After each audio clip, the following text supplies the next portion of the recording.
Sonic the Hedgehog has been enjoying a bit of a resurgence as of late because of his upcoming feature film, which is great because you go, oh, those legs are way too human. Those legs are, oh my god, those legs look like I could have those legs. Please don't show that to me anymore. Please get it out of here. Stop. This new Sonic has a lot of fans crying heresy. Sonic should be that cute blue cartoon hedgehog that's gotta go fast, and that's all he's gotta do. But what if I told you that this was not the only blasphemous version of Sonic? What if I told you that nearly every single piece of Sonic media was heretical? I hold in my hand 13 pages that prove just that. Before I hop into the deep end, I need to explain a little bit about Sega, these 13 pages, and how Sonic was made. You see, Sega was in a real tough spot in the early 90s as it tried to compete with Nintendo and the overwhelmingly successful Mario. So they worked internally to create a new mascot, not just for a game, but for the company as a whole. Naoto Oshima created Mr. Needlemouse, a teal hedgehog with red sneakers, and then he worked with Yuji Naka to create a game around this wonderful creature. A few tweaks, and Sonic the Hedgehog was born. Or at least one version of Sonic was born. You see, Sega wasn't just fighting with Nintendo, it was also fighting with itself. Sega of America and Sega of Japan had a lot of tension between them, and they didn't see eye to eye on a lot of things, especially when it came to Sonic.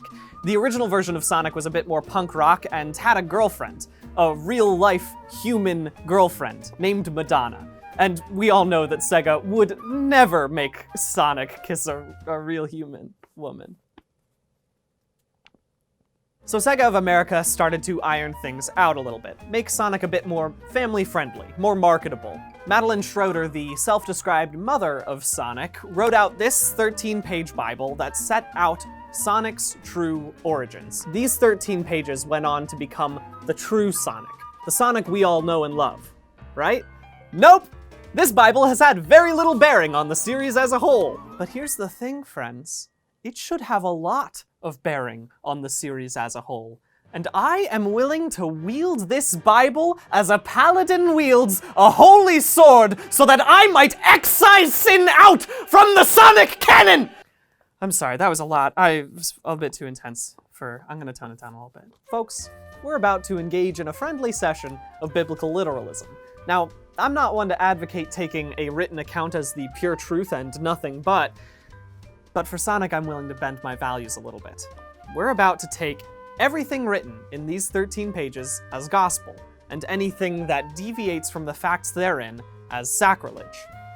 Let's get sonically fundamental. I'm not gonna read this Bible in its entirety. You can read it online if you'd like, but I am going to read the first paragraph in full because I think it's important for you to understand what we're dealing with. Sonny Hedgehog was born on Earth in the early 21st century in the town of Hardley, Nebraska, population 1,226. From the first line alone, we already know that 1, Sonic's birth name is actually Sonny, 2, he is a real hedgehog that was born circa 2000, and 3, he's a Midwestern boy. He and his mother and 5 sisters live underneath a scraggly hedge beside the local burger joint and subsist on burger scraps, milkshakes, and the occasional slug or bug that crawls their way. They are a poor but happy family.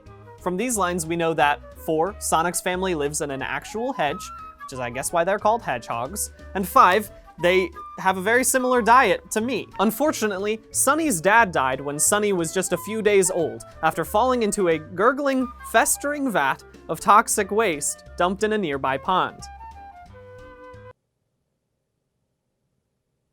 What? Sonic, the lighthearted hedgehog we all know and love, never knew his father because he was reduced to sludge thanks to corporate pollution. There are 30 key tenets in the Sonic Bible, and I'm just gonna go ahead and list them off real quick. I'm sure that wherever he is terribly good eyesight around the local bowling alley. Sonny was on the team, right? Kindly mustachioed. I'm using it to dig deeper into the excellent face. Sonny learns computer science. Began running most of his from now on. My name is Sonny. Totally disgusting. Then on the half-eaten egg, it didn't last long. The 30 tenets of the Sonic the Hedgehog Bible. Look at him up there. Beautiful. Practically glowing with potential energy. The potential energy I shall release into a holy flame so that I might burn out the blasphemy from Sonic's modern iteration! I think We should probably just take a couple minutes just like. Okay. Do you need water or anything? Water, yeah, I think that'd be good. Yeah. Now, most of these are not found in most of the iterations of Sonic, but there are 3 that specifically decanonize every game in the Sonic franchise. Let's talk about them. Number 18. There are 7 Chaos Emeralds, 1 is a stabilizer. You might have heard me say the name Quintobor. He turns into Dr. Robotnik after he is fused with the powers of the Chaos Emeralds and a hard-boiled egg. Not a joke, but he was originally looking for the Chaos Emeralds so that way he could bundle them up and then launch them into space, thus reversing all pollution on the planet Earth. The reason for this is because the Chaos Emeralds contain a microlytic copy of all the inert energy of every gross and disgusting impulse or deed done by humans since the beginning of time.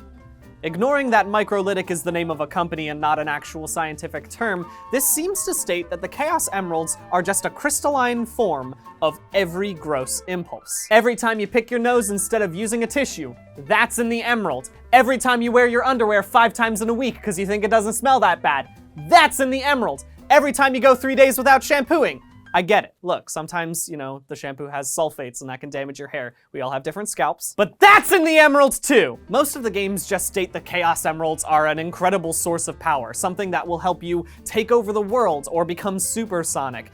They don't ever mention that they're essentially just garbage diamonds. Had Sega included one piece of flavor text, like, "You got a Chaos Emerald. You should probably go wash your hands now," then it would have been fine.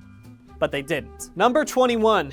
Quintobor was a father figure. Just as a reminder, Sonic's dad died in a vat of toxic waste, which is why it meant so much when Quintobor offered him an assistantship. Sonny was thrilled at the prospect, because although Sonny had never known his father, Quintobor reminded him of the kind face in the photograph.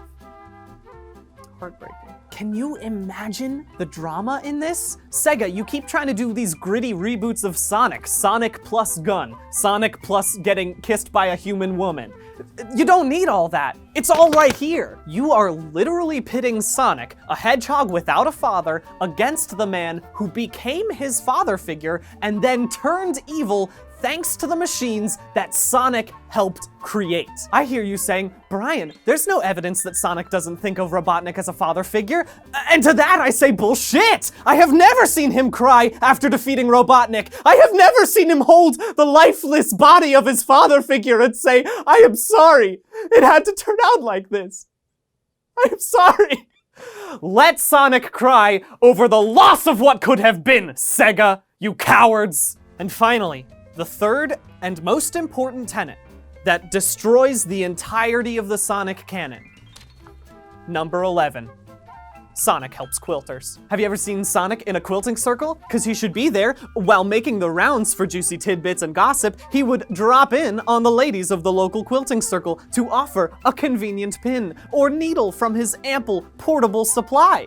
Where is my Sonic game with a quilting circle? Sonic CD, shitty. Sonic Mania, trash. Sonic Hedgehog 2, more like Sonic the Hedgehog 2, much of a dunce, to include the quilting circle that is so integral to Sonic's backstory. And with that, we have decanonized the entirety of the Sonic the Hedgehog franchise. But from this scorched earth can bloom a mighty flower, the true Sonic the Hedgehog. What would that video game look like? What are the ramifications of a Sonic the Hedgehog game based on the Bible? The Sonic the Hedgehog Bible. Let's go through this piece by piece. We start the game with a legitimate hedgehog who lives in a hedge, and his name is Sonny, and it's 2019, and he's got brown quills, and they won't become blue until he gets faster, and he eats food that is similar to the food that I eat. He lives in Hardly, Nebraska, which is where the entire game is set, so you better get ready for running in lots of cornfields. His eyesight's not so good, but it's okay because he'll get rec specs, since he is able to read but is also on the track team, so the entire game is actually just running in track meets in the middle of a cornfield. When he's not running track, he's at the bowling alley, or the playground, or the quilting circle, doing normal hedgehog things. things. The problem is that his town has so much pollution, which is how his dad died, and it's also why Kintobor, now Robotnik, the trim kindly scientist who gave Sonic his new nickname and the ability to speak the human tongue, was trying to solve with his new physics theories and his machines and all of those terrible, gross 7 Chaos Emeralds before he became evil and also a bit of an egg. This is especially rough because Kintobor, before he became Robotnik, would feed Sonic really good food and was basically a father figure to him. Also, Sonic is good at computer science. So the game is basically an evil polluting scientist being taken down by a Midwestern teenage hedgehog track star with daddy issues, so it's basically if the CW rebooted Sonic. Reach out to me, CW. I will license this. But I haven't used all 30 of these tenets.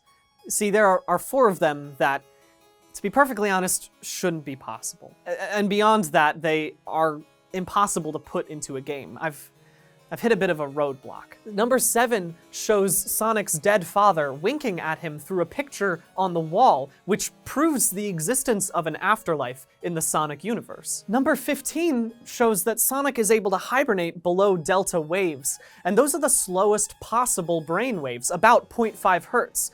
To go below them, Sonic would have probably died, and yet he is resurrected and lives again.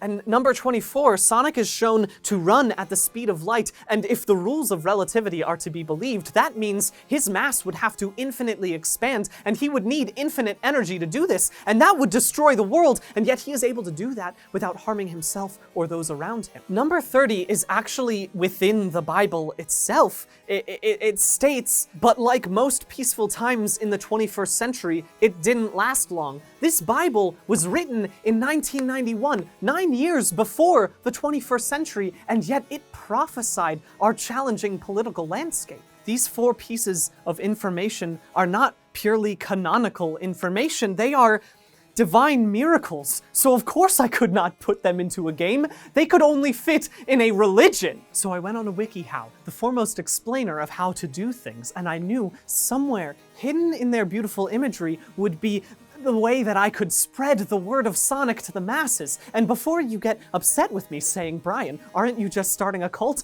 Look at this question answered by Cute Girl Core. Technically speaking, religions and cults are the same thing. So I have formed my religion around Sonic the Hedgehog, and guess what? I have a confession. I've never played a Sonic game. Never in my life. I only tell you this now because you've already made it this far into the video, and the sunk cost fallacy states that if you feel like you've invested something, you're gonna see it through to the end. But it's okay that I haven't played a Sonic game because that means I haven't been tainted. I have never beheld the false Sonic. Only someone blind to the modern blasphemies of the Sonic franchise could see as clearly as I. Because if a hedgehog could commune with the dead, be resurrected, run with infinite energy, and have his gospel prophesy the future, then either Sonic is a god or could kill God, and I do not care if there is a difference!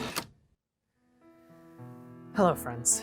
I'd like to take a moment now and apologize for my recent outburst. I've taken some time and cooled down since the filming of this video, and though I suppose I could have just not uploaded it to YouTube, I decided it would serve well as a cautionary tale. You see, taking lore to be purely literal, whether that's for a video game or backstory for a TV show, is a dangerous rabbit hole that can often lead to anger. Biblical literalism is just an early form of fandom. Sometimes you gotta be a little bit more lenient, because sometimes the Bible was written to make a character more marketable to kids in the 90s. So let's learn from this example, and make sure to take new additions to our favorite things in stride, even if it's these legs. I'm sorry, I can't in good conscience agree with that. I do not agree with those legs. I'm sorry. If you spray painted my legs blue, I could cosplay as this Sonic. Do you think I should do that? Do you think I should spray paint my legs blue for a Sonic cosplay? just half down Sonic. I'm not gonna do anything else to my body, just... What are the ramifications of a Sonic the Hedgehog game based on the Bible?